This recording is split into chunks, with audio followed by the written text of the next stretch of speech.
Genèse 6, Bible de Jésus-Christ.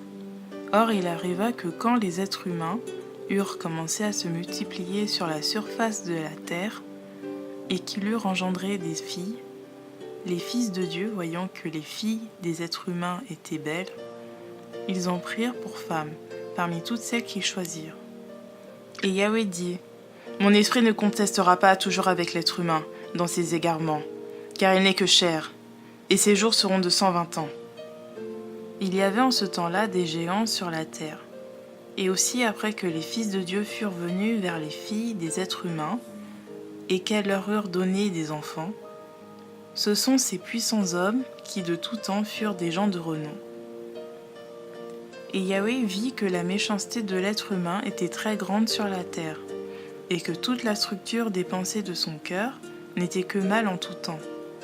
Yahweh se repentit d'avoir fait l'être humain sur la terre, et il fut affligé en son cœur. Et Yahweh dit, « J'exterminerai de la face de la terre l'être humain que j'ai créé, depuis l'être humain jusqu'au bétail, jusqu'aux reptiles, et même jusqu'aux oiseaux du ciel, car je me répands de les avoir faits. » Mais Noé trouva grâce aux yeux de Yahweh. Voici la postérité de Noé. Noé était un homme juste et intègre en son temps. Noé marchait avec Dieu. Et Noé engendra 3 fils, Sem, Cham et Japheth. Et la terre était corrompue devant Dieu. La terre était remplie de violence. Dieu donc regarda la terre, et voici elle était corrompue, car toute chair avait corrompu sa voie sur la terre. Et Dieu dit à Noé, « La fin de toute chair est venue devant moi, car ils ont rempli la terre de violence, et voici je les détruirai avec la terre. Fais-toi une arche de bois et de gopher. Tu feras cette arche en cellules, et tu l'enduiras de poids en dedans et en dehors. Et tu la feras de cette manière. La longueur de l'arche sera de 300 coudées, sa largeur de 50 coudées, et sa hauteur de 30 coudées. Tu feras une fenêtre à l'arche et tu l'achèveras une coudée plus haut. Tu mettras la porte de l'arche sur le côté. Et tu feras un étage inférieur, un deuxième et un troisième.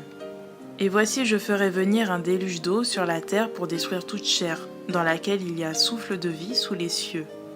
Et tout ce qui est sur la terre expirera. Mais j'établirai mon alliance avec toi. Et tu entreras dans l'arche, toi et tes fils, et ta femme et les femmes de tes fils avec toi. Et de toute âme vivante, de tout ce qui est chair, tu en feras entrer 2 de chaque espèce dans l'arche, pour les conserver en vie avec toi, à savoir le mâle et la femelle. Des oiseaux selon leur espèce, des bêtes à 4 pattes selon leur espèce, et de tous les reptiles selon leur espèce. Ils y rentreront tous par paire avec toi, afin que tu les conserves en vie. Prends aussi avec toi de tous les aliments que l'on mange et rassemble-les auprès de toi, afin qu'ils servent pour ta nourriture et pour celle des animaux.